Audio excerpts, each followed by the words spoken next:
Assalamualaikum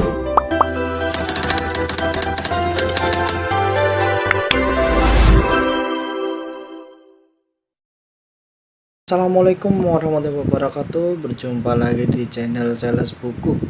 Hari ini kita akan membahas sedikit singkat tentang avometer. Nah, bagi kalian yang masuk di jurusan listrik atau elektronika, kalian pasti tidak akan asing dengan apa itu avometer ya, teman-teman. Ya, avometer ini digunakan untuk mengecek, mengukur, dan bisa juga untuk mengetahui apakah rangkaian itu terhubung atau tidak. Nah, bagi kalian yang bergelut di dunia elektronika, di dunia kelistrikan, alat ini wajib kalian punya dan kalian harus paham. Kita hari ini akan membahas tentang avometer analog. Jadi avometer ada dua jenisnya, yang satu analog seperti yang ada pada layar kalian, yang kedua adalah avometer digital. Nah, avometer itu apa sih teman-teman ya? Avometer itu adalah suatu alat ukur ya, suatu alat ukur yang mempunyai tiga fungsi. A itu ampere, V itu volt, dan O itu ohm. Jadi alat ini bisa digunakan untuk mengukur tegangan, ampere itu tadi ya, mengukur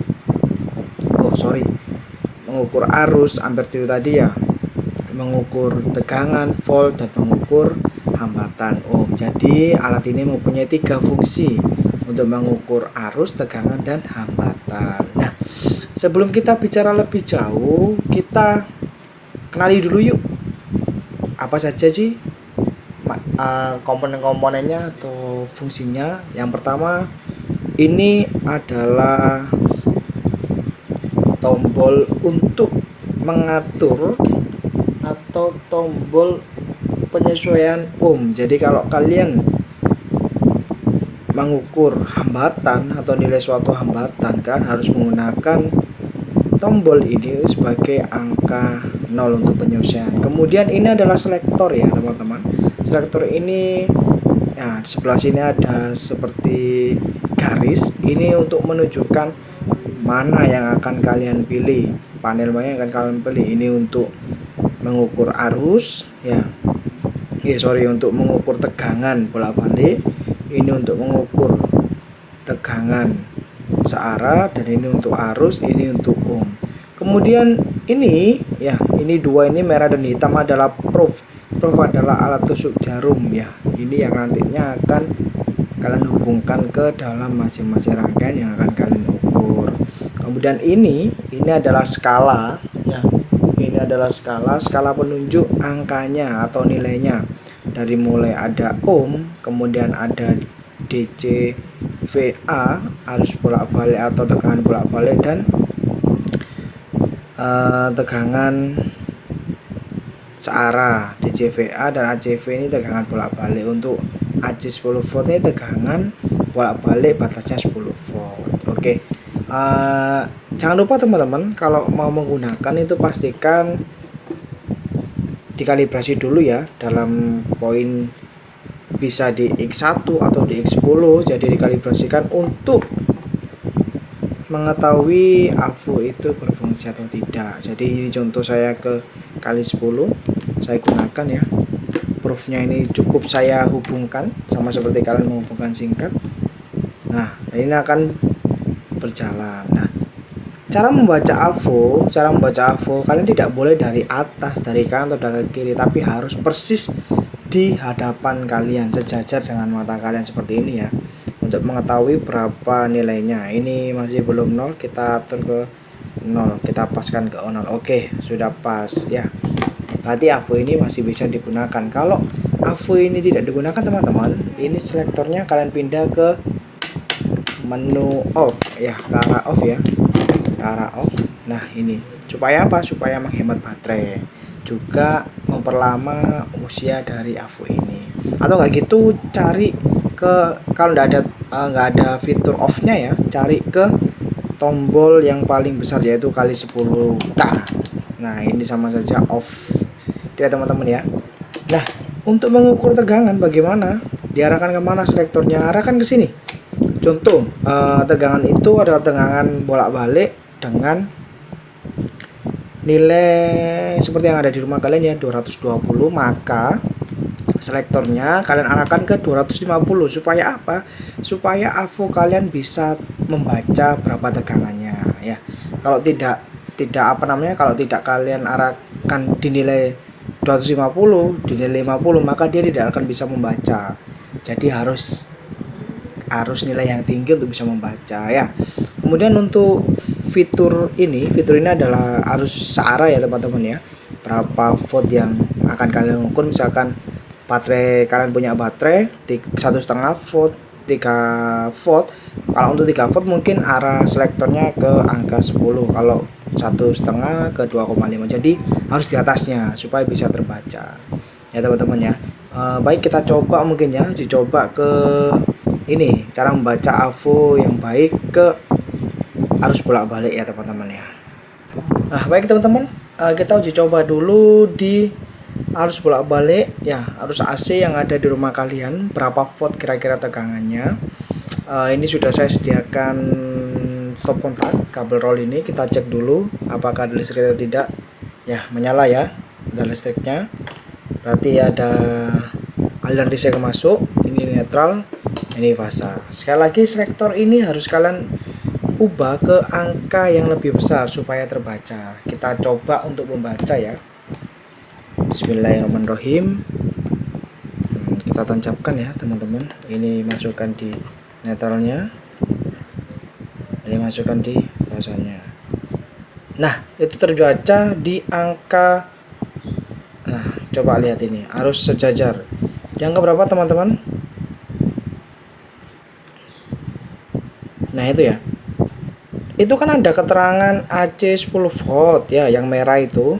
Ini di angka 200 lebih. Nah yang di kanan sendiri kan 250, itu batas maksimal. Kita kan tadi pakai selektor di angka 250, itu batas maksimal ya teman-teman ya.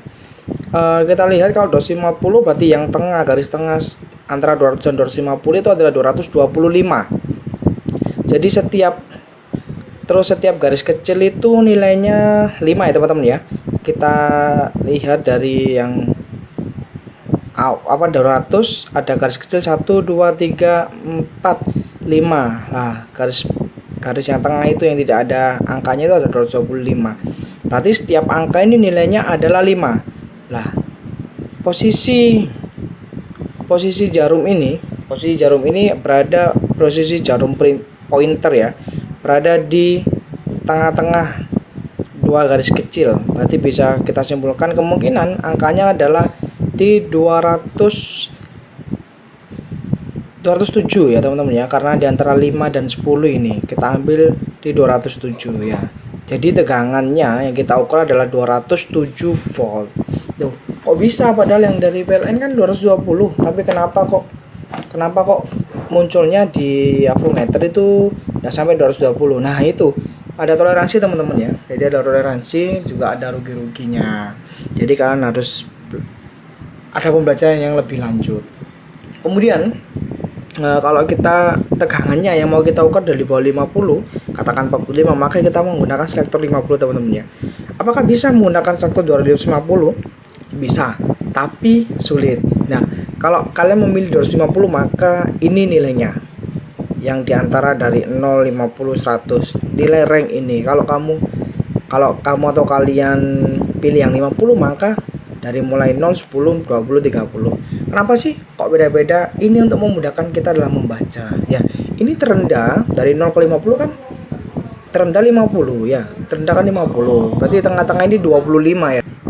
Nah terendah ini 25. Jadi kalau kita mau ukur angka 17 itu terlalu sulit. Tapi kalau kita pakai ring dari 0, 10, 20, ini kan 17 kan kelihatan jelas berapa gitu ya. Ya, jadi paham teman-teman ya. Jadi kalau kalau di arus bolak-balik, arus arah kita hanya menyesuaikan. Tapi kalau di ohm ya, di hambatan ini kali 1, kali 10, kali 100 maksudnya apa? Jadi angka yang tertera di sini itu dikalikan ini. Misalkan kita mengukur resistor, kita ukur pakai kali 1, ternyata hasilnya 0 ya, hasilnya 0 atau hasilnya tidak ngangkat, berarti kurang tinggi. kita tinggalkan kali 10, kurang angkat lagi kita tinggalkan kali 100. Atau kita tinggalkan kali 100, hasilnya muncul di angka 5, maka perhitungan resistor tersebut adalah 5 dikalikan 100, jadi 500 ohm. Ya gitu teman-teman ya. Jadi untuk yang hambatan ini adalah kali dari hasil yang terbaca di avometer. Jadi begitu maksudnya. Kalau dikali 1 atau dikali 10 sudah ngangkat, tidak perlu kita kali 100. Karena apa? Terlalu jauh gitu loh. Nanti dia sampai hasilnya mungkin ke apa ya, tak terhingga gitu ya teman-teman ya. Nah, cukup singkat teman-teman ya, bisa dipahami gitu. Nanti kalau ada pertanyaan kita bisa sambung lewat komentar ya teman-teman ya. Monggo kalau ada saran dan masukan. Di sini sifatnya adalah belajar itu pasti ada salahnya, tapi saya sebagai pemateri berusaha menampilkan yang maksimal lah untuk konsumsi dari teman-teman ya. Itu saja singkat teman-teman. Jangan lupa kalau melakukan pengukuran di arus bolak-balik, selektornya harus dipindah ke arus bolak-balik, jangan ditaruh di arus searah atau ditaruh di hambatan. Apa yang terjadi nanti? Yang terjadi adalah sekring yang ada dalam avometer ini akan terputus sehingga tidak bisa digunakan. Kalau mau bisa digunakan ya tinggal diubah sekringnya, diganti sekringnya, diperbaiki. Gitu ya teman-teman ya. Jadi hal terpenting sebelum melakukan pengukuran adalah mengecek selektor tersebut pada posisi apa. Kalau digunakan untuk mengukur arus bolak-balik ya di ACV, kalau untuk mengukur arus searah ya di DCV, untuk mengukur nilai suatu hambatan ya di ohm. Gitu ya teman-teman ya. Oke, sampai bertemu lagi. Terima kasih.